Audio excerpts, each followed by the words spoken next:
Saudara dan saudari terkasih, Injil kita hari ini diambil dari Injil Lukas bab 18 ayat 9 sampai 14. Sekali peristiwa Yesus menyatakan perumpamaan ini kepada beberapa orang yang menganggap dirinya benar dan memandang rendah semua orang lain. Ada dua orang pergi ke bait Allah untuk berdoa.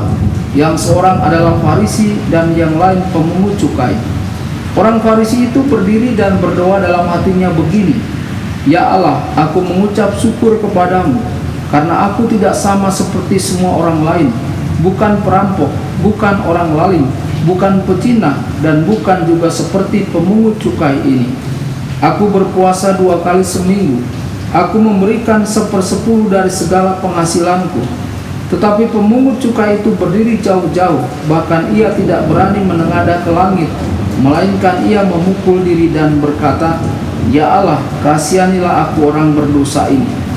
Aku berkata kepadamu, orang ini pulang ke rumahnya sebagai orang yang dibenarkan Allah, dan orang lain itu tidak. Sebab barang siapa meninggikan diri, ia akan direndahkan, dan barang siapa merendahkan diri, ia akan ditinggikan. Berbahagialah orang yang mendengarkan sabda Tuhan dan tekun melaksanakannya. Sabdamu adalah jalan, kebenaran dan hidup kami.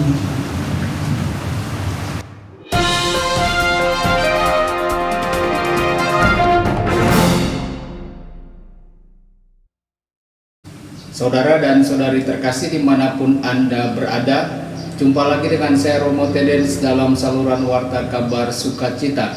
Semoga Anda semua tetap dalam keadaan sehat dan berbahagia. Injil kita hari ini diambil dari Injil Lukas bab 18 ayat 9 sampai 14. Saudara dan saudari terkasih, Injil kali ini mengajak diri kita untuk melihat bagaimana kita berdoa. Hal ini mendorong kita untuk melihat lebih dalam ke dalam hati kita masing-masing dan memeriksa motivasi kita dalam doa serta sikap kita terhadap orang lain. Bukankah dalam doa kita berhubungan dengan Tuhan seperti kita berhubungan dengan orang lain? Saudara dan saudari, jika kita bersikap egois, kita membawa egoisme yang sama juga dalam doa. Jika kita merasa benar sendiri dalam hubungan kita dengan orang lain, kita membawa kebenaran diri yang sama dalam doa juga. Saudara dan saudari terkasih, seperti orang Farisi, kita mungkin berpikir bahwa kita bersyukur kepada Tuhan, tetapi sebenarnya fokus kita bukanlah Tuhan, melainkan diri kita sendiri. Ada perbedaan yang sangat halus antara kesombongan spiritual dan kerendahan hati yang sejati. Saudara dan saudari, Lukas sendiri menceritakan perumpamaan yang mengontraskan orang Farisi yang merasa benar sendiri dengan pemungut pajak yang rendah hati. Pertanyaan mendasar dan tidak disebutkan yang sedang dibahas di sini adalah bagaimana seseorang diselamatkan. Apakah kita mencapai keselamatan dengan secara ketat mematuhi hukum lahiriah dari agama, atau dengan percaya pada kasih dan belas kasihan Tuhan yang abadi?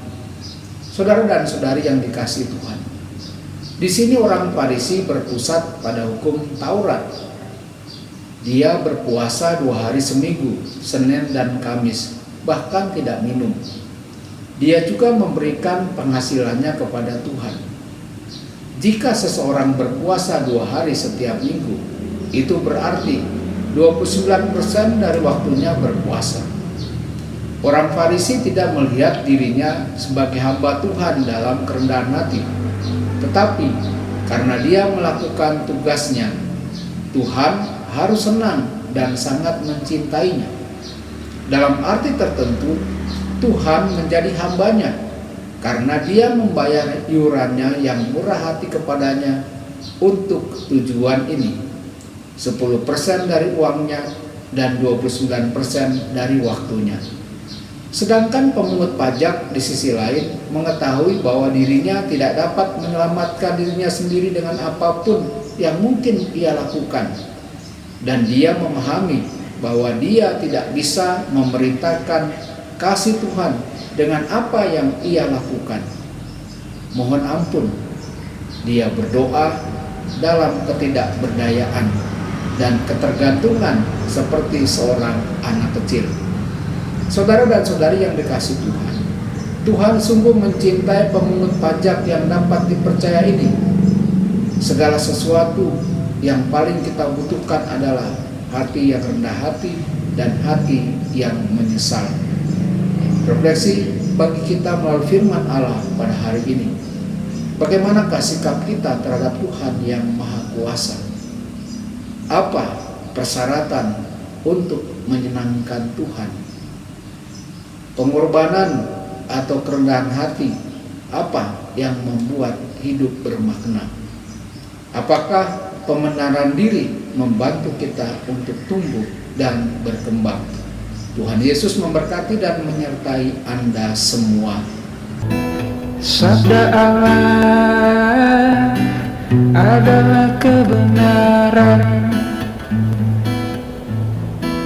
Sabda Allah adalah kehidupan.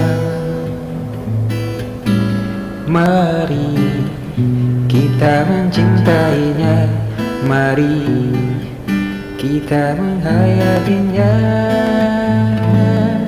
Ya Tuhan yang ku muliakan, sabdamu angkat resahku. Mari kita menghayati